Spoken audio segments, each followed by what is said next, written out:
નમસ્કાર વાલા વિદ્યાર્થી મિત્રો, હું કનુભાઈ ગુરુજી આપ સૌનું હાર્દિક સ્વાગત કરું છું। વિદ્યાર્થી મિત્રો, આજે આપણે સ્વાધ્યાય 9.1નો દાખલા નંબર 8 શીખીશું। વિદ્યાર્થી મિત્રો, જો તમે મારી ચેનલ ઉપર નવા હોય તો ચેનલને સબસ્ક્રાઈબ કરી દેજો। સૌપ્રથમ આ જે દાખલો છે એની રકમ વાંચીએ। એક ઊંચી બેઠક પર 1.6 મીટર ઊંચી એક પ્રતિમા ગોઠવેલ છે। જમીન પરના એક બિંદુએથી પ્રતિમાની ટોચના ઉચ્છેદ કોણનું માપ 60 અંશ અને બેઠકની ટોચના ઉચ્છેદ કોણનું માપ 45 અંશ છે। તો બેઠકની ઊંચાઈ શોધો।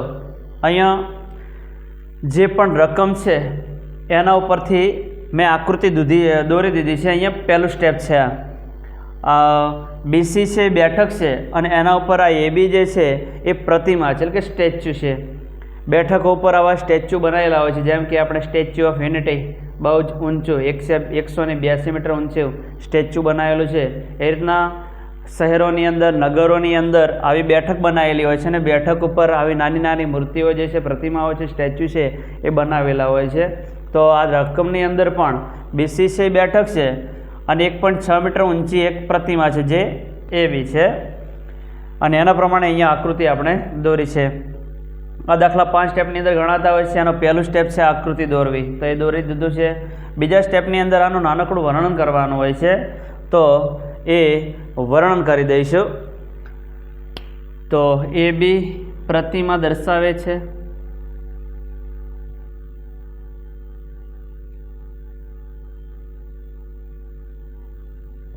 આકૃતિમાં એ બી પ્રતિમા દર્શાવે છે અને બીસી બેઠક દર્શાવે છે।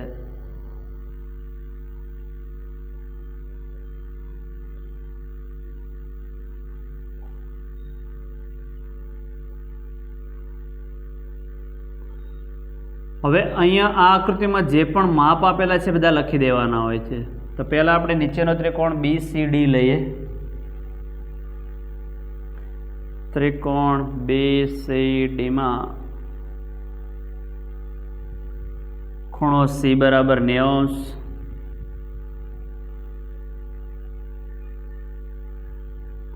અને ખૂણો D બરાબર આપણે પહેલો 45 અંશ લઈશું। જો અહીંયા BCD એવા ત્રિકોણનો ઉલ્લેખ કર્યો છે, એકાક્ષરી નામ લખો તો ચાલે, આખા BDC લખવાની જરૂર નથી।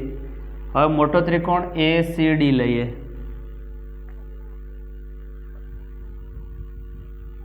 ત્રિકોણ ACDમાં ખૂણો C તો 90 અંશ જ આવશે। ખૂણો D હવે મોટો જે ખૂણો છે 60 અંશનો આવશે અને એક લંબાઈ આપેલી જે છે AB એ લખી લઈએ। AB બરાબર 1.6 મીટર।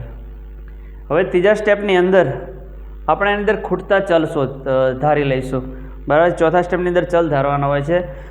તો અહીંયા આપણે બીસી બેઠક છે એની ઊંચાઈ શોધવી છે, તો એના માટે હાઇટ એટલે h ધારી લઈએ। આ ડીસી માટે ચલ ના ધારો તો પણ ચાલે, પણ આપણે x ધારી અને xને કરતા કરીશું એટલે આપણે સીધા h મળશે, એટલે બંને ચલ છે એ ધારી લઈએ। તો ચોથું સ્ટેપ, ધારો કે ડીસી બરાબર x મીટર અને બીસી બરાબર h મીટર। હવે પાંચમા સ્ટેપની અંદર યોગ્ય ગુણોત્તરોનો ઉપયોગ, એટલે ગુણોત્તર લેતી વખતે ખૂબ જ ધ્યાન રાખીશું કે કયા ગુણોત્તરનો ઉપયોગ કરવો। સાઇન, કોસ, ટેન, કોટ, સેક, કોસેક છે, એમાંથી કયા ગુણોત્તરનો ઉપયોગ કરવો। તો આપણે અહીંયા tan 45 લઈશું, એટલે સામેની બાજુ ભાગ્યા પાસેની બાજુ। તો અહીંયા આપણે પહેલાં tan 45 લઈશું, પછી tan 60 લઈશું। એની અંદર પણ સામેની બાજુ ભાગ્યા પાસેની બાજુ, જો કે ટેનના અથવા તમે કોટ પણ લઈ શકો, બરાબર છે। પહેલાં આપણે tan 45 અંશ લઈએ।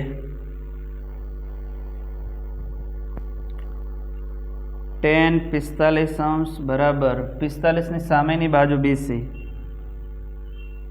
પાસેની બાજુ DC।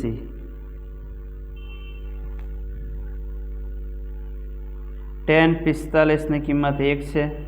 BC માટે આપણે h ધાર્યો છે તો h લખી દઈએ અને DC માટે x ધાર્યો છે તો x લખી દઈએ. હવે x ને કરતા કરીએ. x અહીંયા અંશમાં લઈ જઈએ એટલે x ગુણ્યા 1 એટલે x મળશે.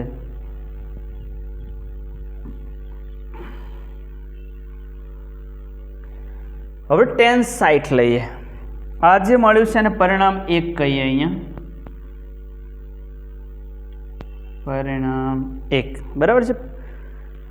tan 45 દ્વારા આપણે x ને કરતા કર્યો અને પરિણામ 1 કીધું. હવે tan 60 લઈશું, એના જે પરિણામ મળે એમાં પણ x ને જ કરતા કરીશું અને પરિણામ 2 કહીશું અને બંનેની અંદર x ને જ કરતા કરીશું. જો પરિણામ 1માં તમે x ને કરતા કરો છો તો પરિણામ 2માં પણ x ને જ કરતા કરવાના. પરિણામ 1માં જો તમે h ને કરતા કરો તો પરિણામ 2 ની અંદર પણ h ને જ કરતા કરવાના. તો તમને સરળ આ દાખલા સરળને સરખામણી રીત કહીશું આપણે. આવા સ્વાધ્યાયની અંદર 2 થી 3 દાખલા છે એટલે પૂરું ધ્યાન આપજો. એ બધા જ 2-3 દાખલા થશે એટલે તમને પાક્કા થઈ જશે. બધા દાખલા આપણે વ્યવસ્થિત ગણવાના છીએ.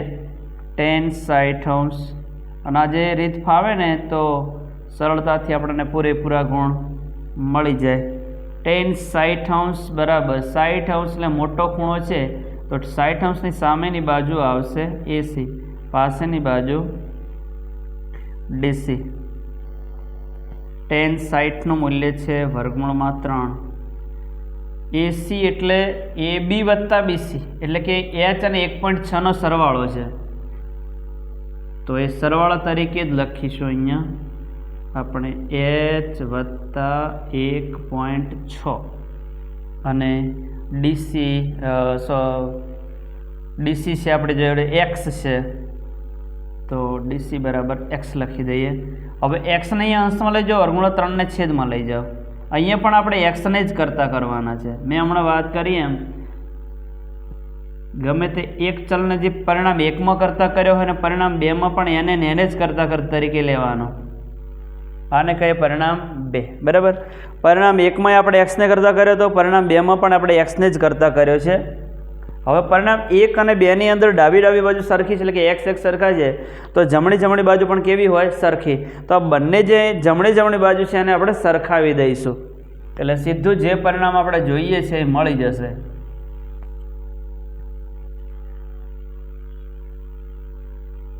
પરિણામ 1 અને 2 પરથી અહીંયા પરિણામ 1 ની અંદર જમણી બાજુ h છે, પરિણામ 2 ની અંદર જમણી બાજુ h વત્તા 1.6 છે, છેદની અંદર વર્ગમૂળમાં 3. હવે વર્ગમૂળ 3 છે એને અંશમાં લઈ જઈએ. વર્ગમૂળ 3 ગુણ્યા h એટલે વર્ગમૂળમાં 3h, જમણી બાજુ h વત્તા 1.6. હવે h ને ડાબી બાજુ લઈ જઈએ. ચલવાળા પદો છે એક સાઈડ કરીએ. ધેરફોર વર્ગમૂળ 3h, h ડાબી બાજુ જશે એટલે -h થશે બરાબર 1.6.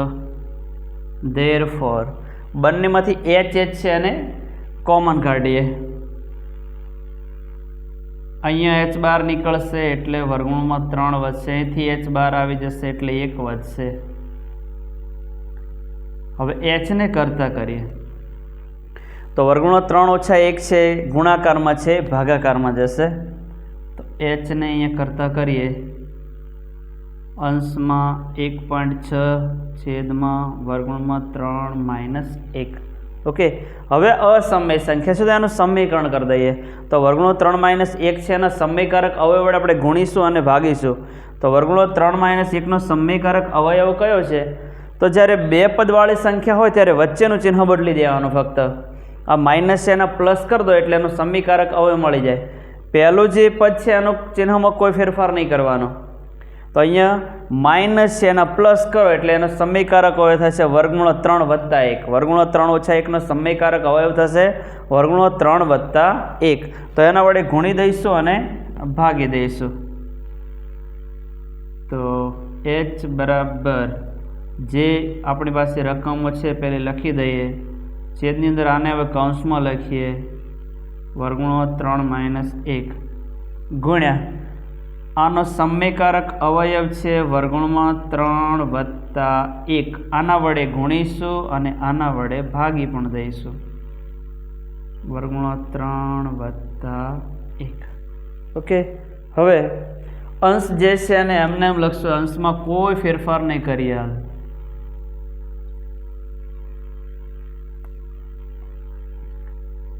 Therefore h બરાબર અંશની અંદર 1.6 ગુણ્યા કૌંસમાં વર્ગુણમાં 3 પ્લસ 1.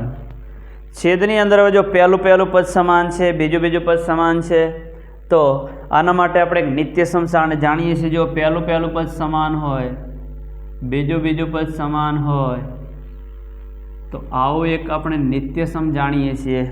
પહેલા કૌંસમાં માઇનસ છે, બીજા કૌંસમાં પ્લસ છે. a minus B A plus B બરાબર a વર્ગ ઓછા b વર્ગ. ચલો પહેલા પદનો વર્ગ a વર્ગ એટલે વર્ગુણો 3 ગુણ્યા વર્ગુણો 3. વર્ગુણો 3નો વર્ગ શું મળી જશે? પૂરેપૂરા 3 મળી જશે. બીજું પદ 1 છે, 1નો વર્ગ શું મળશે? 1 જ મળશે. તેથી h બરાબર 1.6 ગુણ્યા વર્ગમાં 3 વત્તા 1. છેદમાં 3માંથી 1 જાય તો કેટલા વધશે? 2. ચલો અહીંયા નાનકડો છેદ ઉડે એવો છે તો ઉડાડી દઈએ. 2 ગુણ્યા 0.8. 2 8 16. પોઈન્ટ પછી 1 અંશ એટલે પોઈન્ટ પછી 6. થોડું ટૂંકમાં 2 ગુણ્યા 0.8 એટલે 1.6 આપણને મળી જાય છે.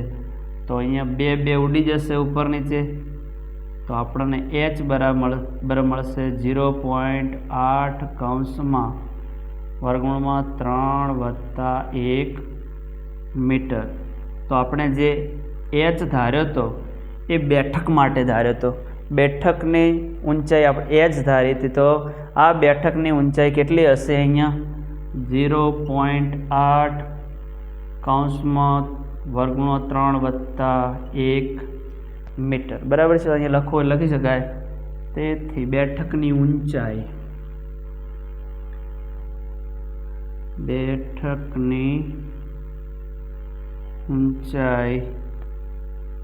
0.8 કૌંસમાં વર્ગુણમાં 3 વત્તા 1 મીટર છે. ઓકે, આ રીતના આ દાખલો ગણી શકાય. તો અહીંયા આપણે 2 ચલ ધાર્યા છે. એમાં ચલ એક્સને બંને વાર કરતા કર્યો. પરિણામ 1ની અંદર એક્સને કરતા કર્યો, પરિણામ 2માં પણ એક્સને કરતા કર્યો, અને પરિણામ 1 અને 2ની સરખામણી કરી લે. વચ્ચે એક્સ જે છે હટી ગયો. જે જોતું હતું આપણે h એકલો જ વધ્યો, અને hની કિંમત આ રીતની સરળતાથી આપણને મળી ગઈ. બરાબર? આવા જો આ સ્વાધ્યાયની અંદર બીજા દાખલા છે એ આ જ રીતે હું તમને પ્રયત્ન કરાવીશ, એટલે તમને આ રીત છે એ પાક્કી થઈ જશે.